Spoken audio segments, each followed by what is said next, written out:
This is the Rolex Submariner reference 11400, and I have it right here in front of me. Stainless steel case, black dial, and ceramic bezel. The look says it all. For anyone even slightly interested in watches, this piece is instantly recognizable. I want to share my personal experience with it, touching on the key features and a few concerns I had when I first got my hands on it. The Rolex Submariner 114060 was first released back in 2012, and this specific version doesn't have a date window. That might sound like a tiny detail, but for watch fans, even newcomers, this is worth mentioning. The no-date sub almost feels like the purest form of the Submariner. There's something about the symmetry of the black dial, with its simple applied markers and the absence of the Cyclops magnifier that you often see on most modern Rolex models. In my opinion, it just looks clean and timeless.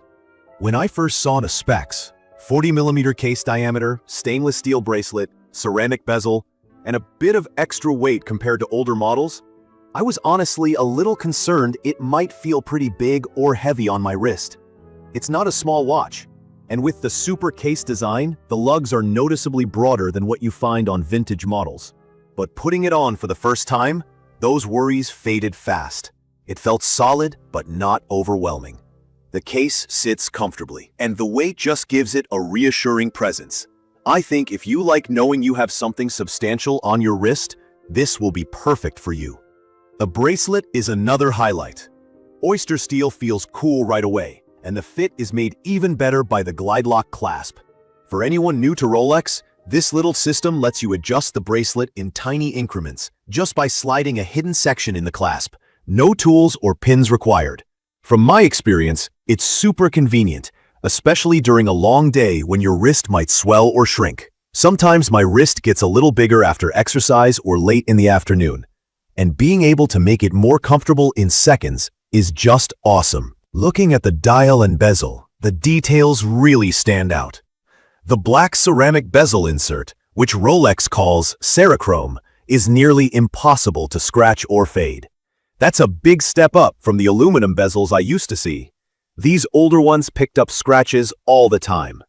The rotating bezel moves with a precise, tactile click, and even after a lot of use, mine feels as crisp as when it was new.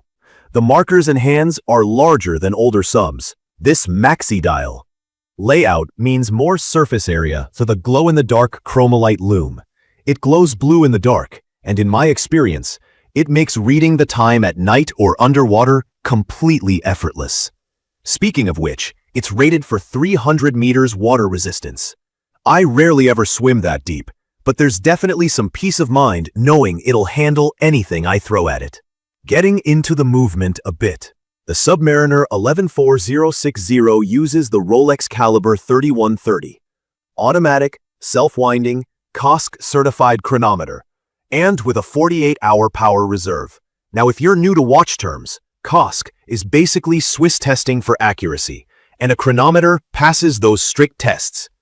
The movement uses Rolex's Parachrom hairspring, which, simply put, helps keep the watch running accurately, even if it gets knocked around or exposed to a strong magnet.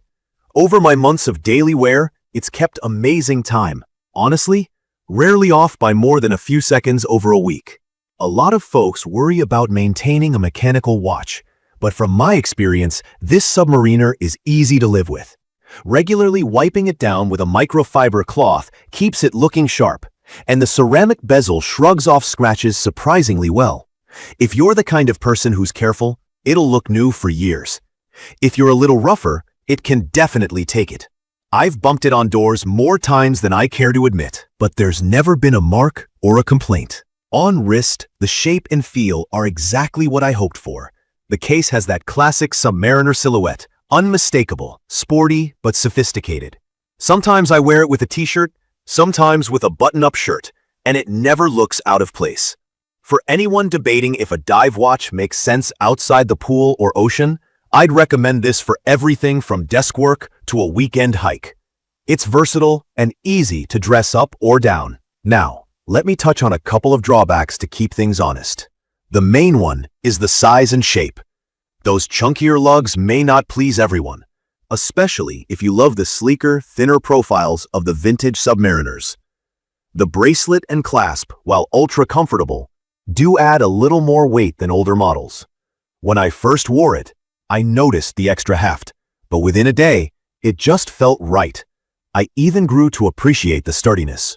Another point is the price and availability. Getting a Submariner, especially at retail, isn't easy. The demand hugely outweighs the supply, and most of the time, you'll run into long wait lists or higher prices from resellers. It's frustrating, but when you finally have it, the quality is noticeable.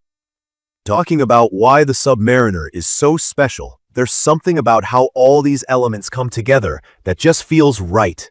The quality, the way each part fits perfectly, the snappy feedback of the bezel, even the click of the clasp.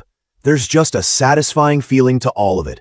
And because I use this watch myself, I can say that it really is as reliable and enjoyable as people say. Setting and winding it is simple, the lume is fantastic for late nights.